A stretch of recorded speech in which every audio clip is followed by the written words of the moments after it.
vê, onde eu fiz muito esse trabalho de assessorar a autoridade? Na missão do Líbano. Na missão do Líbano foi um dos lugares, porque, na verdade, éramos eu e mais 6 chegando lá no Líbano para fazer segurança de uma autoridade e, tipo assim, não tinha outra equipe, pô. Não tinha outro oficial comigo. Então, como eu tava no Líbano, é diferente. Tu tá no Brasil, tu tá escalado para uma missão com o presidente, no outro dia tu tá de folga com a tua família, entendeu? Lá no Líbano, eu vivi a vida da autoridade. Entende? Primeiro que... Bom, não foi... Eu fui num dos primeiros contingentes, né? Contextualiza aí o que estava acontecendo lá. O Brasil... Então, o Brasil, ele... O Brasil adquiriu um know-how gigantesco, absurdo, na verdade, com a missão no Haiti, né? Então, o Brasil hoje é referência em muitas áreas na parte de operações de paz. No nosso CFN, a gente tem um centro de operações de paz de caráter naval, né, que cresceu sobretudo com essa grande experiência da Marinha, quando apareceu o caráter naval dessas operações de paz que se configuraram bastante lá no Líbano. Então você vê, isso em 2013 eu era tenente na CIAPOL do Batalhão Naval, e aí eu já estava treinando para o Comanf na época, né? Tem até uns cenários engraçados meus depois, treinando para o Comanf lá no Líbano, com mochila grande e tal, sendo parado lá para ver se não estava com bomba ou não. Mas quando eu estava lá na CIAPOL do Batalhão Naval, apareceu essa coisa, olha, a gente vai ter que mandar um oficial general, um almirante da nossa marinha para ser o comandante da Força Tarefa Marítima, da UNIFIL, né, que é uma das missões mais antigas da ONU. Eu não sei agora exatamente se é a mais antiga, mas é de 1978, né? Porque, obviamente, você vê, o comandante da UNIFIL, o Force Commander de terra, que na época era um general italiano, ele ficava numa cidade chamada Naqoura, que era bem próxima da fronteira de Israel com o Líbano. Então, para o pessoal ali ter uma noção, né? Israel faz fronteira ao norte com o Líbano. Existe também a nordeste uma parte da fronteira que é uma tríplice fronteira com a Síria também, nas colinas de Golã. A leste faz fronteira com a Jordânia, né? Transjordânia, Cisjordânia.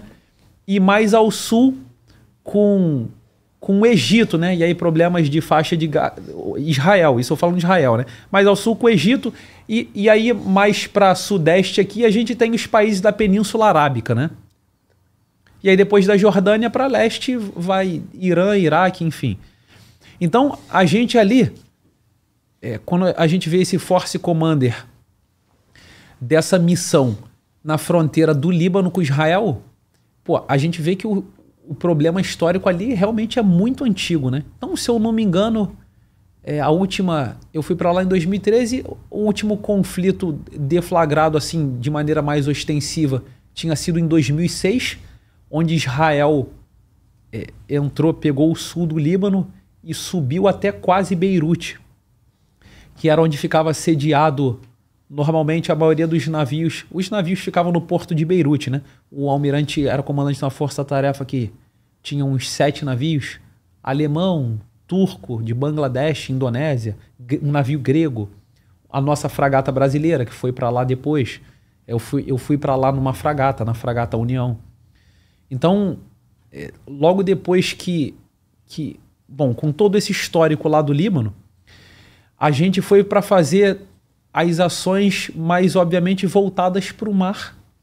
E a gente tinha muito contato, como o almirante era o comandante de uma força-tarefa marítima e ele tinha sua equivalente com o Force Commander da força-tarefa que tomava conta de terra e que ficava nessa região de fronteira, né, que é uma área de operações da ONU. Então é uma área que a ONU faz ali sua presença para fazer meio que um tampão, né? Então o que é muito feito lá, que a gente foi visitar algumas vezes que eu fui com o almirante? A tal da Blue Line, que é uma linha de boias que tá tentando dar uma cara, né, para a fronteira entre Israel e Líbano. E ela passa, às vezes, lá num pescoço, lá num gargalo. Se eu não me engano, o nome da cidade é Sheba Farm, Tem uma cidade que é ultrapassada pelo meio por essa Blue Line e ela divide uma cidade, até famílias, né? Em dois, uma parte do Líbano, uma parte de Israel. Então vocês imaginam que lá tem problemas diários de invasão de um país com outro, de ultrapassar fronteira aérea. Então o estopim está sempre ali, né? E a ONU fica ali até para manter essa tranquilidade. A ONU faz ali para fazer essa tranquilidade, entende? É aquele poder moderador que a gente já deu uma comentada, né? Já que os dois não têm muito o mesmo equilíbrio de poder, né? A gente sabe que Israel, isso eu vi lá de maneira cabal, tem um poder militar que realmente em algumas partes lá é exuberante. Eu lembro uma vez que eu fui lá para a fronteira com Israel e Líbano, aí nessa Blue Line, né, que era até uma área da Espanha, se eu não me engano, eu estava vendo a troca de serviço 7 horas da manhã na fronteira, aí tinha uma cerca, né, e uma área de solo, eles chamavam de soft soil, né, que é um solo suave, que é uma área de areia, tipo areia de praia, que eles iam com rastelo e deixava tudo rastelado assim, e tipo se alguém passasse, ficava a marca lá, né, de que passaram. Aí tinha meio que os israelenses e os libaneses trocavam de serviço, né? Aí na troca de serviço eles meio que se encaravam ali, entendeu? Ia até a fronteira para passar a inspeção, aí um encarava o outro e tal. E quando tu olhava lá para Israel, do Líbano, né? Eu via os Merkava, né, que eram os carros de combate. Eu não sei como é que... Eu não sei nem se os Merkava estão em voga hoje em dia. Mas os Merkava eram uns puta carros de combate. Carros de combate não, né? Viaturas blindadas dos israelenses, né? Então tu via ali que tinha uma disparidade de força e pela experiência que a gente teve em 2006, onde o Brasil, inclusive, teve que fazer uma evacuação de não combatentes lá, que é muito a minha área, né? Nessa área de segurança e segurança de embaixadas, eu tive que planejar 2 vezes isso. Uma dessas vezes foi aí no Líbano. Eu planejei uma evacuação de não combatentes por causa daquela crise da guerra, de guerra química em Israel. Israel não, desculpa. Na fronteira do Líbano com a Síria. O pessoal depois pesquisa aí, vai ver, vai lembrar lá que teve uma época que teve umas armas químicas sendo usadas e que eu me recordo que em Beirute... E aí tem uma situação engraçada, Glauber, para tu ver como o Brasil fazia bem lá e facilitava, sobretudo, sua missão, né? No Líbano, na época, tinha uns 9 milhões de libaneses. No Brasil, tinha 12 milhões. Então, tinha mais libaneses no Brasil do que no Líbano. Então, o Líbano ele tem a configuração lá, tem uma carga muito grande do Hezbollah, né? Que é uma força também muito conhecida por todos nós. Eu não estou aqui para fazer juízo sobre como é ou não, quem está certo ou não. Eu estou só aqui descrevendo os fenômenos, né? Então você vê, tinha umas áreas... Como é que era mais ou menos a configuração lá do Líbano?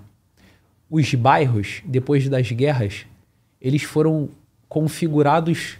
Como é configurado o governo lá? O governo lá ele é configurado por cadeiras fixas confessionais. Então, por exemplo, o primeiro-ministro sempre era um católico maronita.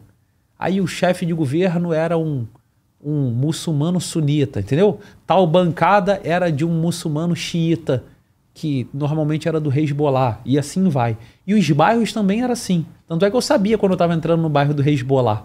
Os paralelepípedos eram todos pintados de verde e amarelo. Parecia os bairros do Rio de Janeiro em época de Copa do Mundo, entendeu? Eu pensei isso. Aí tinham as pessoas que se explodiram nos postes, né? Como mártires, assim, né? E com mais valor, quanto tipo mais gente tu conseguiu levar na explosão, entende? Aí lá tinham as áreas de campos de refugiados também, né? Que são áreas do pessoal palestino que tem aquele problema de não ter território nenhum, que fica num desses campos de refugiados, que é uma situação que a gente desconhece um pouco aqui, né? Mas que é muito comum para aquela área, sabe? Então, como o Almirante transitava muito para as reuniões lá no sul e Beirute, que fica no meio do Líbano, a gente estava sempre transitando muito pelo país, né? Pode falar. E aí um cenário, cara, que talvez tenha sido aí um dos 2 ou 3 cenários mais tensos lá. Porque lá o pessoal não tinha muito problema com tiro. Vê, eu fiquei lá, a missão toda eu fiquei uns 10, 11 meses, né?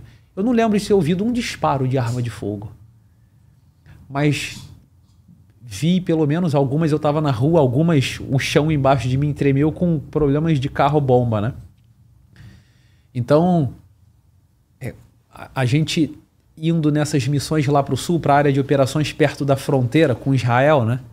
Aí a gente entrou num bairro do Hezbollah e a gente entrou na hora que eu não sabia muito bem o que era aquilo ali, porque normalmente não tinha problema nenhum de passar nesse bairro. Sobretudo, o pessoal da ONU, lá eles tinham problema com a galera da ONU, mas os franceses, né?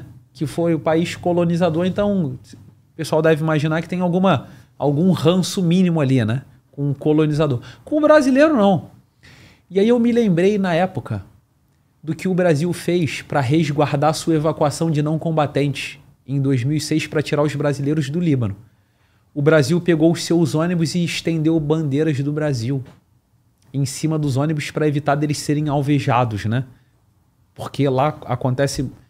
eu vi lá vários casos de mísseis. Eles tinham muito Katyusha, se eu não me engano, os tipos de mísseis lá que eles usavam. Então, vira e volta, aparecia cair um míssil lá em Beirute, em outros lugares, né? Aí a gente passando nesse bairro, de repente a gente entra numa rua, aí a rua tá tomada de crianças com AK-47 pro alto, assim, né? Aí pararam o nosso carro, um monte de criança com AK-47 apontaram para as viaturas, para minha viatura, a viatura da autoridade, eu com a autoridade ali, segurança, né? E aí eu andava sempre com a bandeira do Brasil num bolso, né? Tentando sempre me prevalecendo tanto da história quanto do brasileiro ser muito quisto lá, porque todo mundo conhece um brasileiro. Aí, antes de eu sair do carro, falar qualquer coisa, eu puxei a bandeira, baixei o vidro, botei a bandeira do Brasil para fora, aí a criançada que tava com a AK-47 virada para mim, geral virou pro alto assim e começou a gritar: Neymar, Neymar, Neymar. Eu falei, pô, então o Neymar já me safou e ele nem sabe, entendeu? Foi uma das situações mais tensas de lá por um